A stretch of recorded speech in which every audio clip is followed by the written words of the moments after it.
All right, we've made it. And big credit to Lombardi herself. This show would not be possible without her because I am very sick and I was in no position after a cross country flight to do a show, but she has helped nurse me back to enough health for hopefully a few minutes so we could do a few exciting things, such as conduct a Joey Bosa conversation because I got some intel for you. The 49ers were pursuing Joey Bosa last offseason, and they're going to pursue him again this offseason. It's going to be a matter of price, but we're going to talk about that. And then we're going to have the unveiling of something that came in the mail.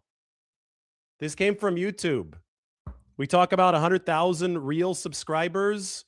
Well, they send you the play button. It's like a plaque. It's something that creators on YouTube strive to receive in the mail from YouTube. We've cut the tape and we've eliminated the address so we don't put our address up on the internet on this video. So this is ready to open, but I have not opened it yet. So do you guys want me to open the play button now or talk about Joey Bosa?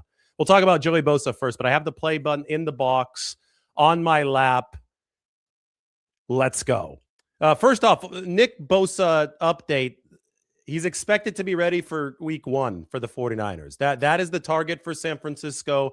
If there's any silver lining to the ACL tear, it is that it happened early in 2025.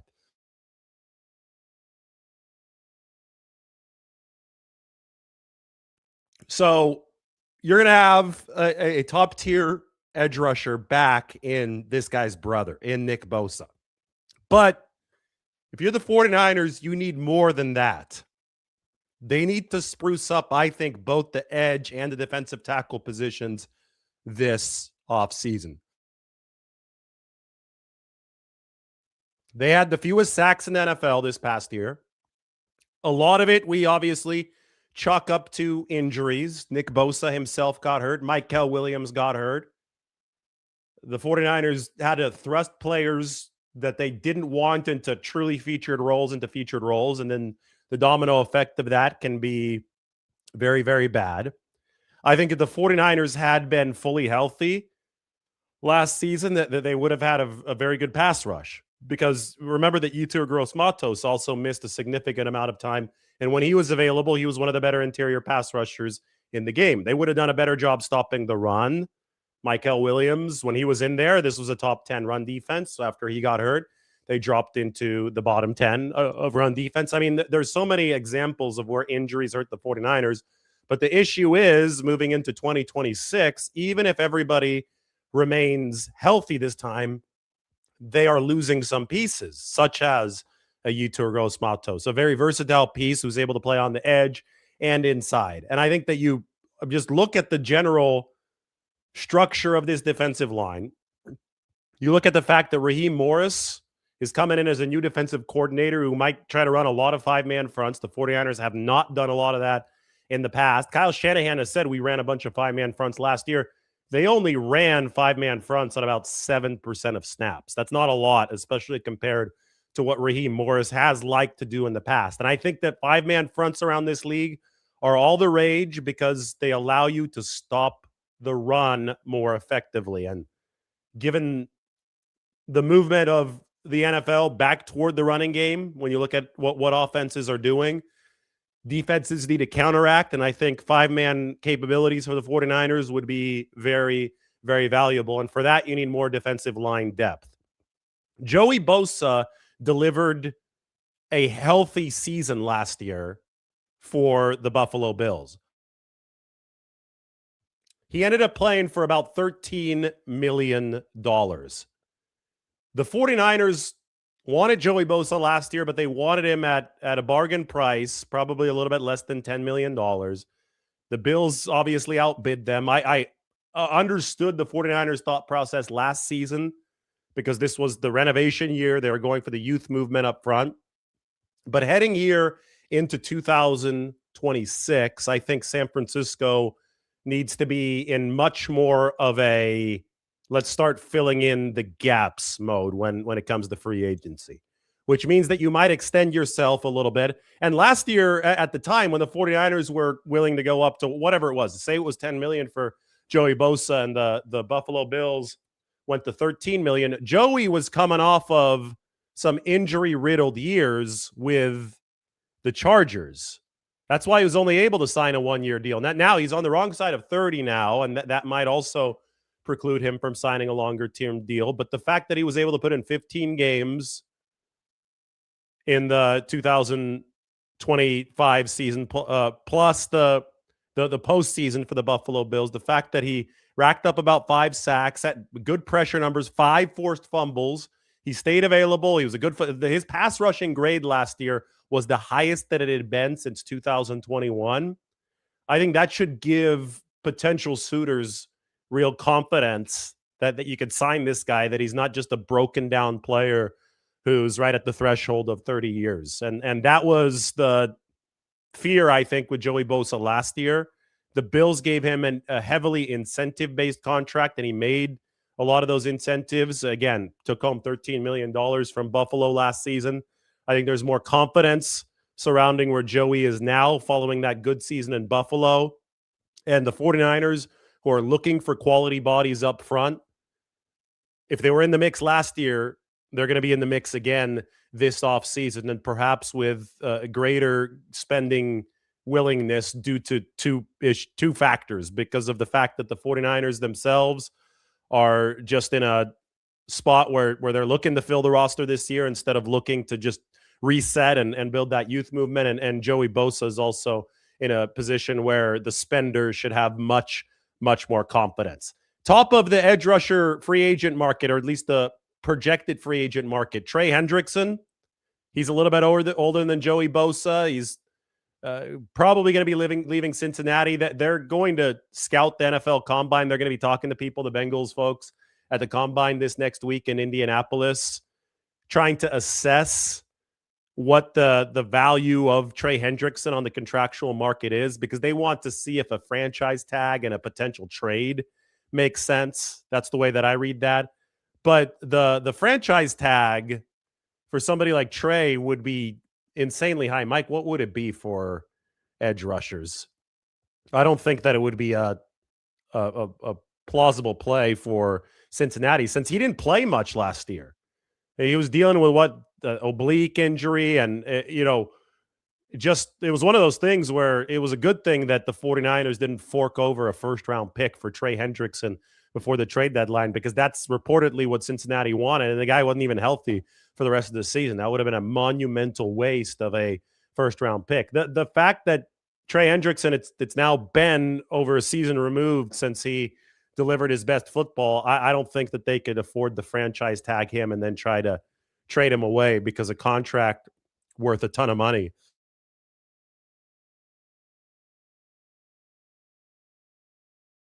just would not be all too tradable for a team like the Cincinnati Bengals. Then there's Khalil Mack, older player, going to be 35 years old very soon. Hassan Reddick, Joey Bosa, Malcolm Kuntz, Leonard Floyd, Danico Autry, Yetur Gross-Matos on the list of edge rushers available, all the way down to the 10th best edge rusher, the 10th highest previous average per year, Sansom Ebukam and Arden Key, the two former 49ers, both projected to be available on free agency. The 49ers could dip into the draft, and I think obviously that's an option. It's not like you have to acquire your players through one singular avenue, but free agency comes first. And if there is a year for veteran fortification at defensive tackle too, I mean, last year they rolled with the rookies, and I think it paid off. I think that you've seen Alfred Collins and CJ West blossom, but adding a veteran like David Onyemata on the inside could help the 49ers push this forward to another level. Boye Mafe also makes a lot of sense. The former, or the current, Seattle Seahawk. Somebody the 49ers visited with before the 2022 draft. He projects to be available as well. Somebody that can give the 49ers a little extra oomph off the edge. I want to open up the depth chart here, because I could show you guys where some of these acquisitions could potentially fit in for San Francisco. So here we go. Depth chart is ready. Let's go to the defensive line.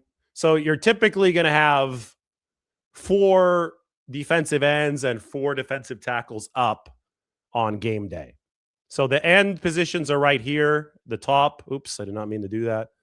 The top and the bottom. The tackle positions are right here in the middle.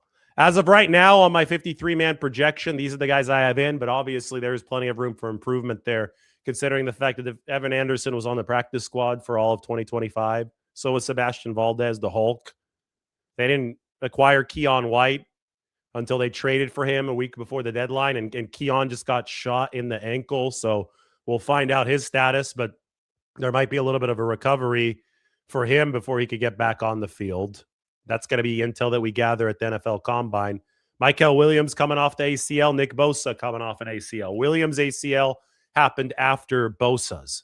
So, I mean, very clearly you could spruce up defensive end. And because 2 of your ends had ACL tears last year in Bosa and Williams, you probably need a proven commodity there, even if it's not a superstar, to give you confidence moving forward. Like, you don't want to develop somebody if Bosa and Williams are either not available or not 100% at the start of the year.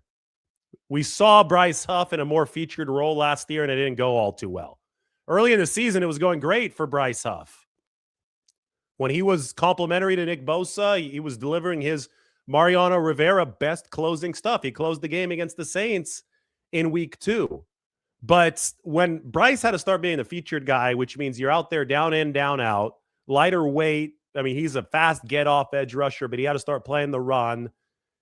He didn't have any sacks over the back half of the season. So he didn't even meet the threshold. I think it was 8 sacks, 8.5 sacks that it would have taken for the 49ers to send a more valuable pick to Philly. I guess that's good news draft-wise. They hold on to a 4. They sent a 5, a 5th rounder instead to Philadelphia. But yeah, they would have liked more pass rushing productivity from Huff. Well, the key to that would have been to have Bosa stay healthy. If you had Joey Bosa on top of Nick Bosa last year, then you would have maximized your chances of at least having a Bosa, a 3-down defensive lineman, still available, even after that catastrophic Nick Bosa injury in week 3. And that would have, by extension, helped Bryce Huff because he would have been in a much more specialized role. You know, there are 2 types of defensive ends. There are your 3-down guys. They could play the run. They don't have to come off the field all too often. Obviously, you have a rotation to keep them fresh, but there's no situation that they're going to be foreign in, right? Nick Bosa is obviously one of those players. Michael Williams, I think, was quickly blossoming into one of those players, although he's a different subtype because he's going to slide inside and he's going to rush against guards on passing downs, but he's an edge setter on those running downs, but he's still a 3-down guy. Bryce Huff, they got him in to be a pass rushing specialist. So that meant, okay, 2nd and 3rd down, once you've stopped the run on 1st down and set the offense up to be in pass-favored situations, Huff can come in there and he could work on it with his get-off, tremendous get-off. He could start getting after the quarterback, running the hoop, and, just being a pass rusher. When everybody got hurt last year, when you saw Bosa and Williams go down, Huff has to move into a 3-down alignment, the 3-down role, and all of a sudden he's nowhere near as effective as he was before. So you've got to get more 3-down guys over the course of this offseason. Now, you could dip into the draft, but you also have to fix receiver. You probably also have to get a safety this offseason. You want to keep on fortifying different positions. I know everybody's going to start yelling about the offensive line. I agree. I mean, the 49ers, every NFL team needs to constantly replenish. So it's not like, you could go out and get everything, but you have to make certain priorities about where acquisitions are going to happen. And you could start with proven players in free agency. 49ers with that $57 million in salary cap space that I've reported, and I've shown my work on that. Maybe Joey Bosa is where they start. Now, last year we were saying a lot of the same things, and they went after Joey Bosa. And I can confirm that. That might be news to you, but I can confirm that the 49ers went after Joey Bosa last year.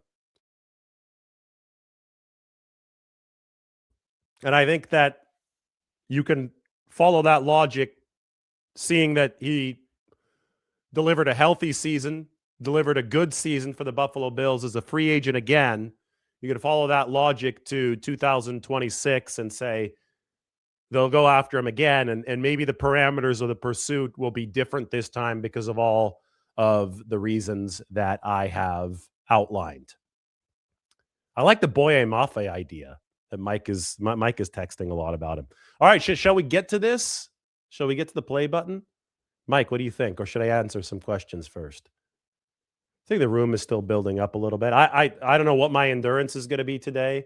I've already had to take like 4 wildly painful cough breaks. You know, whenever I put this up on the screen and I don't talk for a few seconds, it's because I'm coughing my lungs out with this sickness. So, yeah, you should subscribe because we're doing our best to cover the 49ers even when we're sick, even in the slow period. I think a lot of people taking vacations around the league this week before the NFL Combine starts next week. We've been talking a lot about Max Crosby. We'll see if the Raiders trade him. We'll see if they lower their initial asking price of 2 first-round picks and a star player, which I think would be too high for somebody who hasn't been in prime productivity for a few seasons now. We'll see if they do trade him, would they be willing to trade him to the 49ers? I mean, we got to go through all of these options. And of course, the 49ers are interested in everything. And the evidence for that is that they offered the most out of any NFL team for Khalil Mack when the Raiders were trading him back in 2018. They've traded for Christian McCaffrey. They've traded for Trent Williams. They've made big signings like Javon Hargrave in free agency back in 2023. The 49ers are very, very active players. They've got probably around $57 million in salary cap space to work with this offseason. So all of these good veteran options must be investigated.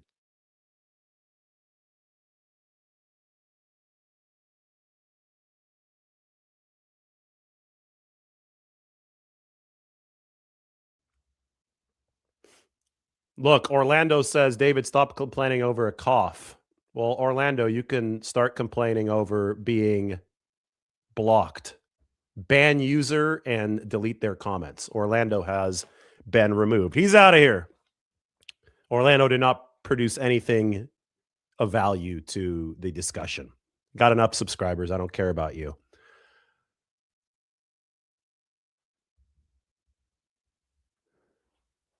I do care about the subscribers that are polite, though. And if I'm bringing you guys a show while I'm sick and having to take cough breaks, then I appreciate at least a minimal amount of respect.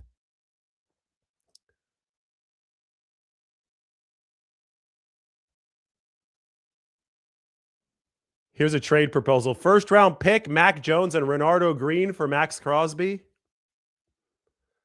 So a lot of people are thinking, oh, maybe Clint Kubiak's going to want Mac Jones to build his football team in Vegas. All right, it's a fair thought. I think Mac was awesome. He was top 10 in QBR this past season. Like the top 10 as a backup is insane. And if Clint wants Mac to start building his franchise, then yeah, then there would be considerable value that he would bring in a trade. 2 first-round picks and a star player, so 2 ones plus Mac Jones, I think that's too much. 1 and Mac Jones, well, then if you're the 49ers, you have to start talking about how do you replace Mac Jones, because backup quarterback is a very important position, and if you think you could do it with the QB rehab program at a high level, then I think you really, really consider doing this for Max Crosby. If the Raiders are willing to trade with you. Chances are, though, this is why it's hard to notch a blockbuster deal in the NFL. Chances are that the Raiders just stick to that asking price because they want somebody to blow them away. And if nobody meets it, then they're happy to keep Max Crosby on their team because he's under contract for what? Another 3 or 4 years. And if that's the case, then you probably have to go to free agency. And if you go to free agency, if you want to sign a veteran that way, that's why I bring up Joey Bosa. That's why we bring up somebody like Boye Mafe. That's why we can go through the list, you know, and Trey Hendrickson, I think that's sketchy just because of the injury situation is very recent, right? If Joey Bosa had missed almost all of last season, nobody would be considering signing him because of the prior injury history. The fact that Trey Hendrickson has been missing a lot of time recently. Well, again, I could go back to saying it's a good thing the 49ers didn't trade for him, but it's also something that's probably going to make a lot of teams pause this offseason. And if you could sign some of these guys with injury questions to incentive-based deals that don't require you to fork over guaranteed money, sure, it's a great idea because then you could augment it with the draft. But you often have to overpay in free agency because there's going to be a bidder somewhere else that's willing to drive up that cost. And if that's the case, the smart teams are the ones that know when to tap out.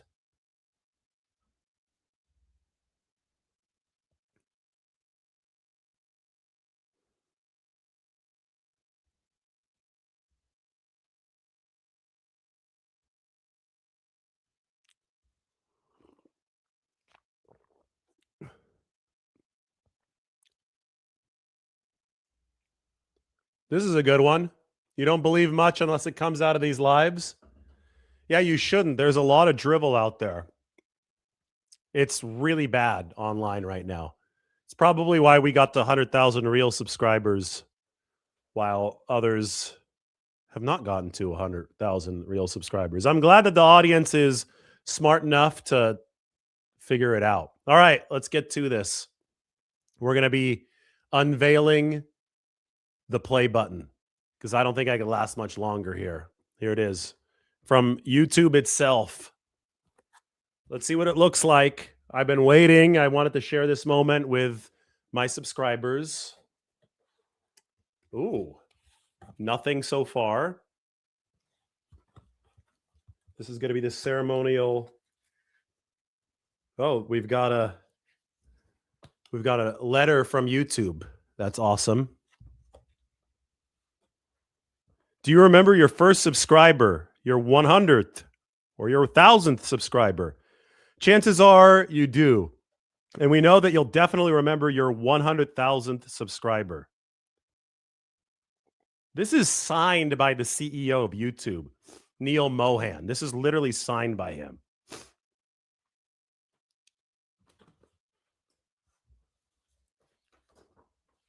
So here's our signed letter from Neil Mohan. And now we can show you the play button right underneath it. I haven't even seen it. I'm looking at it through the screen right now, but that is it. We'll unwrap it right now. It'll be good. But thank you to all of you. You've made this possible. You can give me ideas on where we put this up, probably in the background of these videos. 100,000 was something that, when we started this channel back in 2021, it was hard to believe that it would ever get even close to this. But here is what it looks like.